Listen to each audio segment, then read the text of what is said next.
It's time for the Rick Smith Show.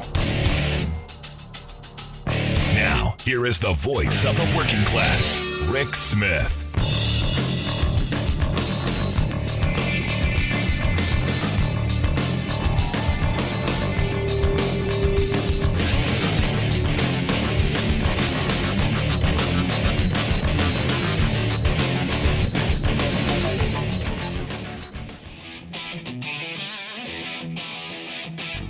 Welcome back to the Rick Smith Show. Now, here is Rick Smith.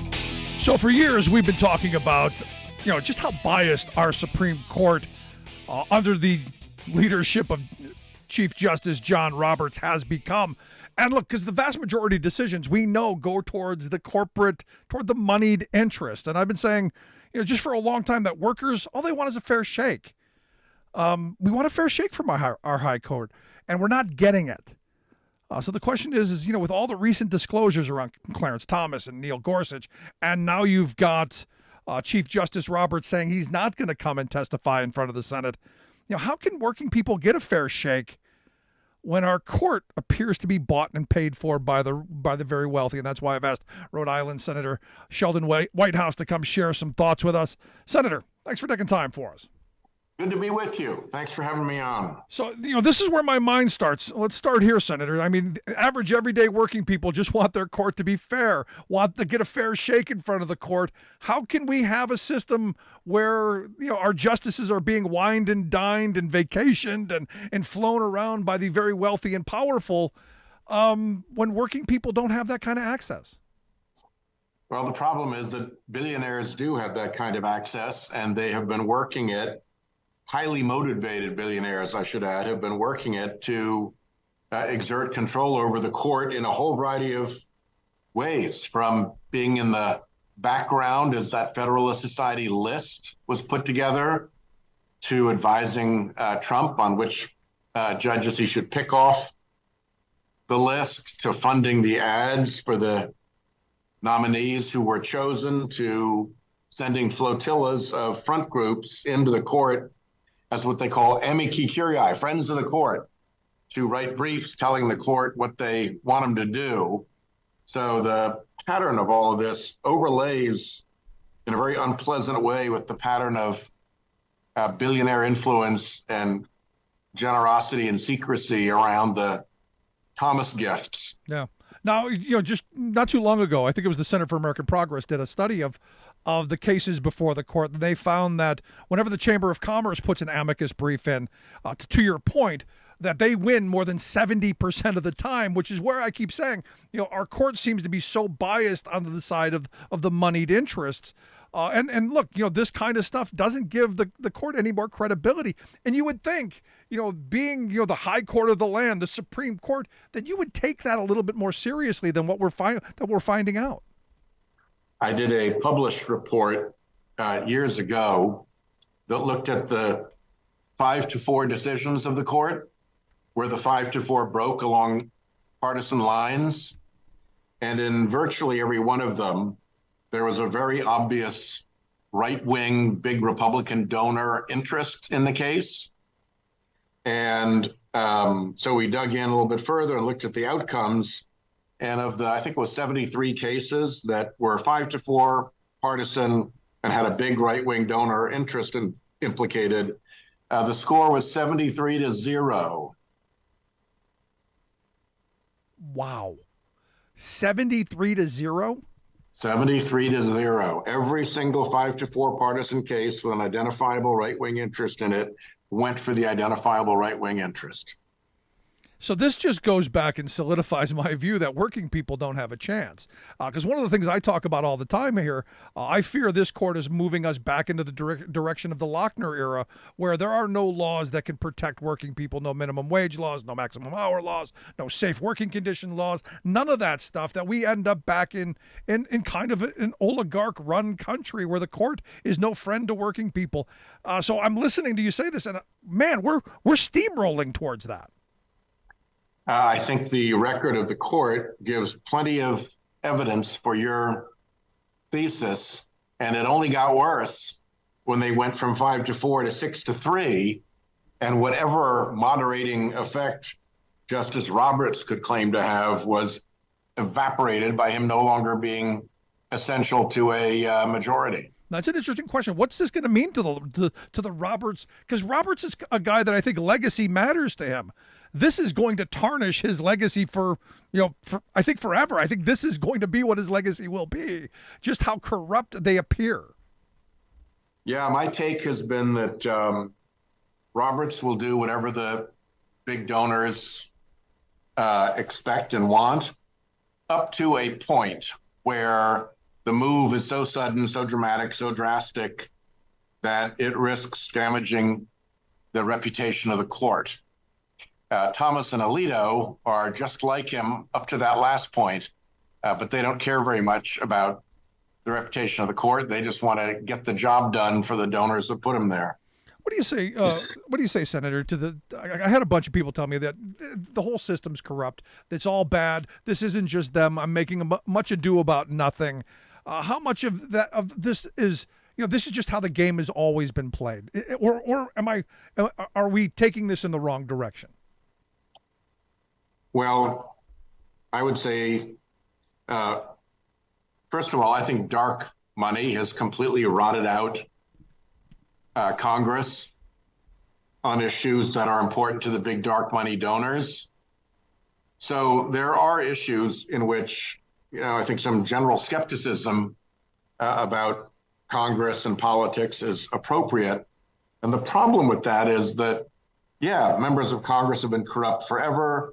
Special interests have had improper influence forever.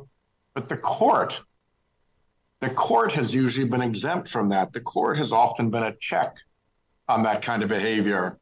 And what you've seen recently from the Roberts Court is they've completely thrown in with the anti-democratic, oligarchic, Republican big money forces in case after case after case. And that's what's discouraging to me, because the court's supposed to be the place where you get a fair shake. And also the court's really hard to repair if it's gone bad, because it's protected from political influence without any exemption for political influence that's designed to clean the place up. Right. Now, do you have any faith in John Roberts that he's going to conduct an investigation and that we get to the bottom or any resolution to this? Because I don't. I look at what happened with the Alito leaked document. I have very little faith in this institution, and I think a lot of working people share my skepticism. Do you have any faith that he'll do it? And if he doesn't, you as part of the Judiciary Committee, what are you guys going to do?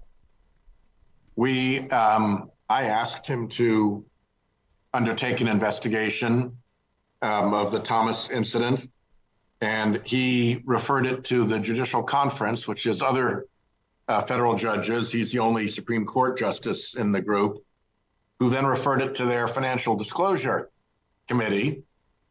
And what's weird about that is that 11 years ago, a similar set of concerns were raised about gifts by Harlan Crow of yacht travel and jet travel to Justice Thomas. And they went also to the Judicial Conference, and from it to the Financial Disclosure Committee. And we have so far been able to determine no sign of there ever having been any outcome or decision.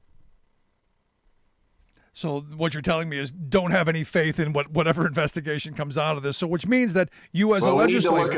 We need to look at that. We need to find out what happened. And if this is going to be if nothing happened and the investigation just got buried in the Financial Disclosure Committee, and now the second investigation has gone to the same place, then we need an understanding of how that works, what goes on, and who's pulling strings.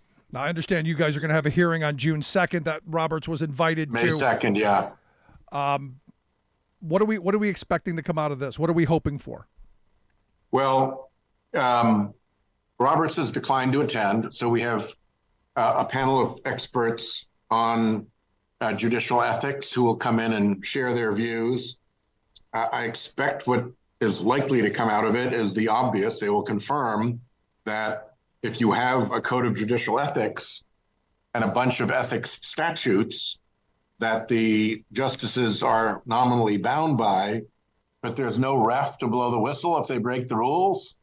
They're going to figure that out pretty soon, and they're going to come up with some pretty eccentric views of what the rules and the statutes say, and it's very hard to work through that problem, and that will help build the case, I think, for a statutory code of ethics for the Supreme Court with a statutory method of inquiry, examination, determination, and enforcement. You're listening to the Rick Smith Show. We're here with Rhode Island Senator Sheldon Whitehouse. If you want to check out his website, we'll get links out at the social media how you can do that. I got a question. Ed Markey, senator from Massachusetts, called for Thomas's resignation.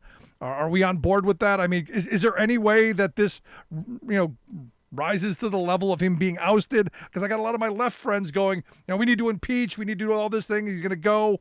I don't see that happening, but I'm curious if you have any thoughts. Yeah, I'm trying to operate in the world of the possible, given that we have a House controlled by the Republicans, who are in turn controlled by the same donors who put these judges on the court. So there's not going to be an impeachment under Speaker McCarthy. And, we couldn't get votes to convict on an impeachment against Donald Trump after all he did, set aside Clarence Thomas over this. So I don't think whether it's merited is a separate question. Impeachment is simply not feasible. I think that the way we're going to make progress here is by continuing to put a harsh spotlight on the uniquely peculiar misbehavior of the Supreme Court and provoke the other federal judges who are not on the Supreme Court, who have to abide by the Code of Ethics, who are subject to investigation and review if there are allegations against them, to get them to the point where they say, okay, enough, you guys, we're not going to put up with this any longer. And the pressure will come from inside the judiciary. So you think they're going to police themselves? I'm not a big fan of policing themselves. I think there has to be some legislation. If they're not going to oversee themselves and be able to do it, there's got to be something that puts them in this place, which is, brings us to the legislation that you're moving on. I've got the bill for that. This Supreme Court Ethics, Recusal, and Transparency Act, SCERT Act. I don't know why we don't already have something like this in place, but tell me about it. Well, we've always trusted the Supreme Court to police itself, and there have not been instances of misbehavior of this variety in memory. Justice Fortas was involved in far less troubling circumstances and resigned from the court. But these guys don't want to resign. They're on a mission, so we have to deal with them. And the bill would set up they'd have to adopt code of ethics. They'd have to set up rules of procedure for having themselves investigated by investigators and by, like staff attorneys who do it in the lower courts. There'd have to be a determination. Other judges would make the determination, so it stays within the judicial branch. And then they'd also have to clean up with respect to gifts and hospitality. They'd have to clean up about recusing themselves from cases, and they'd have to require better disclosure of these amici curiae, the friends of court briefs, where the billionaires send in front groups who they funded to tell the judges what to do, and the justices, I should say, and the justices don't bother to inquire who's funding the front groups. They just allow this whole charade to continue. Yeah, for me, you're going through this again, and it all comes back down to the money, doesn't it? It comes back down to all this money that we've given a handful of people, which I then come back to where I'm usually at on these issues is it's time we start taxing these people and using that money in a much more productive way to ensure that not just our institutions are sound, but our country's sound. It just sounds like this is a tax the rich moment for me as well. Yeah, and the role of huge amounts of money in all this. I've described it as a noxious cocktail of creepy billionaires, phony front groups, dark money millions, amenable justices, and secrecy. That is not a good combination really anywhere, and it's certainly not a good combination in a court. And the problem is that a vicious cycle has developed in which those forces take over the court And then the court supports creepy billionaires, phony front groups, dark money millionaires, and secrecy. And that cycle has to be broken and reversed. See, for me, this is a moment where, I don't care which hat you've got on. I don't care if it's a red hat or a blue hat. I'm going to steal Rupert Murdoch's line. It's not about red or blue. It's about green. This is something that should unite all of us across party lines, because having a Supreme Court that is, well, less than supreme and not above suspicion of impropriety is not good for the country. This should be something universally across party lines. We want to make sure that is cleaned up and made, I guess, wholesome again.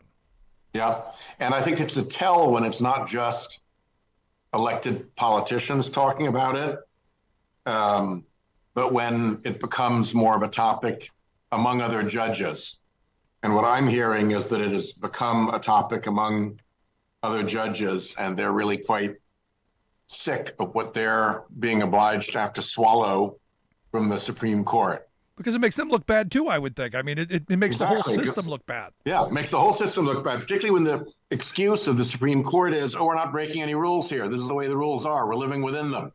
And regular judges look at that and say, that's ridiculous. That is completely not true. If you were actually subject to enforcement of the rules, you'd know that wasn't true, because we couldn't get away with this. There aren't Circuit Court of Appeals judges taking $500,000 vacations from billionaires.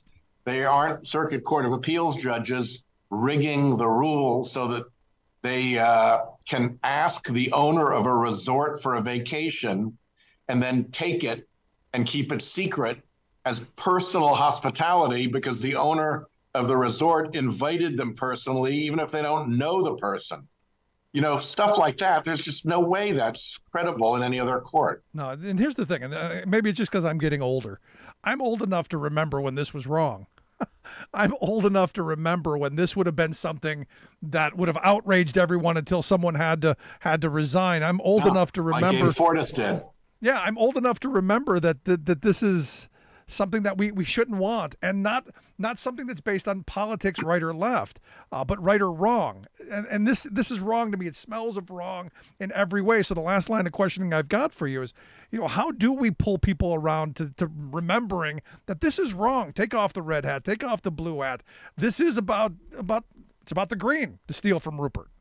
Yeah, I think constant exposure to the facts of what is going on is really important. I think Roberts and the Federal Society of Justices on the court are hoping for the next big news cycle to blow this away, and they can go back to previous ways of doing business.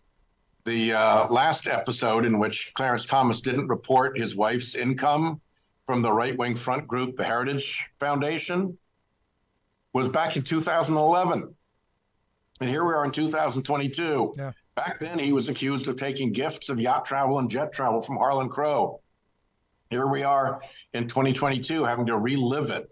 So I think this time we just need to stick with it and make sure we don't let it get away from us, and keep the pressure on and hope and pray that either a glimmer of conscience in Chief Justice Roberts or pressure from the rest of the bench gets a cleanup. Yeah, but here's the thing, and this is where we'll finish this. Average working people like me, average people listening to this program know that if you lie on a form, there's consequences. If you do the kind of things that he's being accused of, there are consequences. And sadly, there will be no consequences for Clarence Thomas other than a black check on his record down the line. That's what I think. That's what infuriates me, Senator. Yeah. Well, I think for a lot of people who are state and local employees as well, I was on a phone call and a caller said that she was I think a state employee, maybe a local municipal employee in West Virginia. And she had to report when she went out someplace and they served lunch, and it was like a $5 lunch.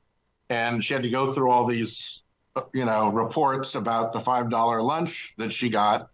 And, here's a guy who's taking yacht trips and private jet trips, and having his mom put up rent-free in a house that a billionaire owns. the whole thing is just unacceptable to regular people. I'm right there with you. Senator, I appreciate the time. I look forward to the hearing on the 2nd. I hope you'll come back and keep us up to date on how this is going down the road. Will do. Gladly, Rick. Thanks for the attention to this. Thank you so much, Senator. Senator Sheldon Whitehouse, whitehouse.senate.gov, the website, if you want to take a look at the work that he's doing. Going to take a quick break. Right back after this. Stick around.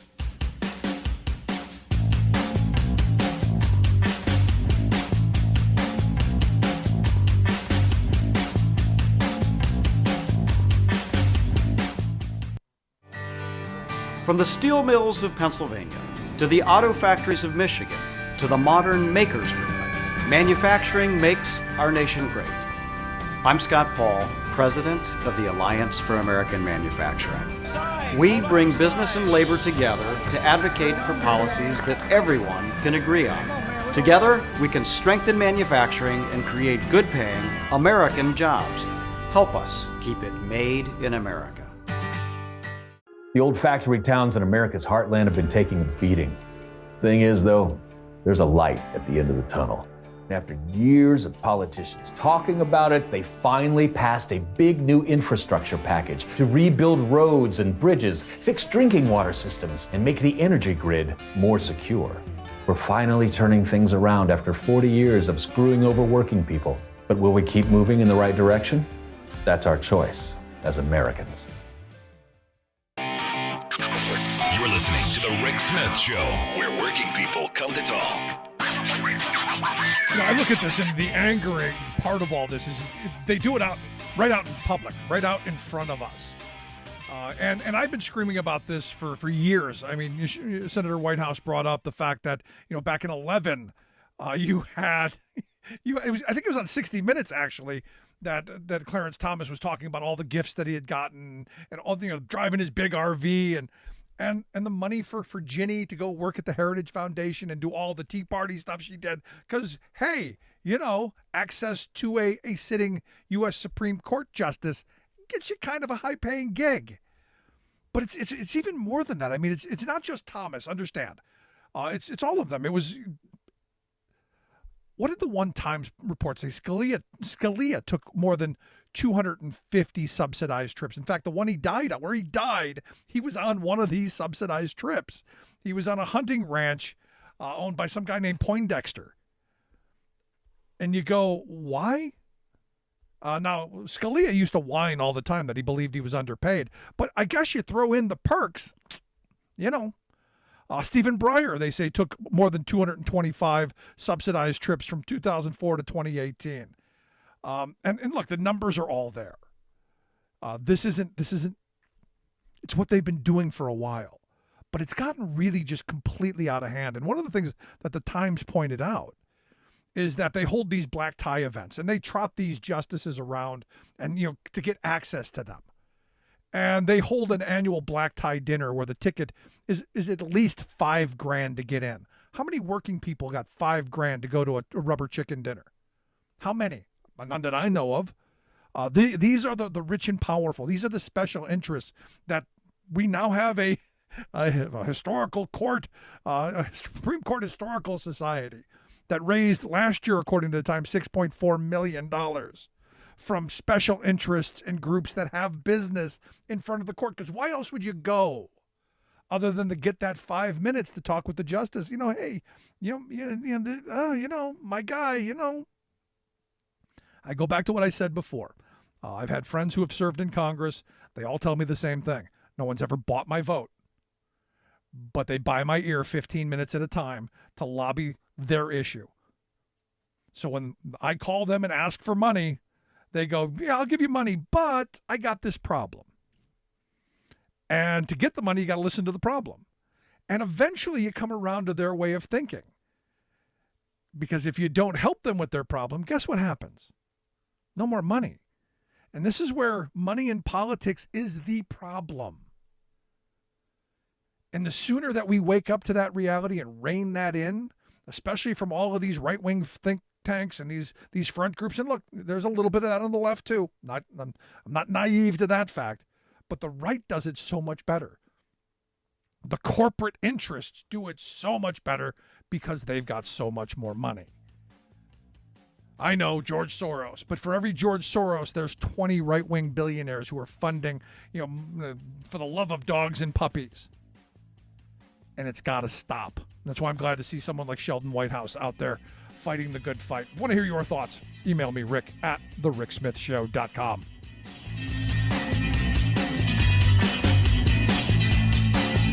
I took 2 years of electric in high school, and I was the only girl in the class there. Here, I'm the only girl as far as installers go. I'm a single mom, too.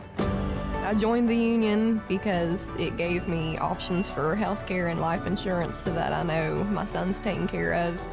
I like what I do. Like, this is the best job I've ever had. You think solar panels is more like California. You wouldn't think Appalachia would have any. It would be smart if the government would invest more in clean energy resources. It doesn't matter what kind of weather. It doesn't matter what time of day or night. When Mother Nature's done her worst, the only thing that matters to us is keeping the lights on for you. The hardworking women and men of the International Brotherhood of Electrical Workers, dedicated to keeping the power on in communities all across the country. Because when bad weather strikes, we know what matters most. IBEW, the power professionals.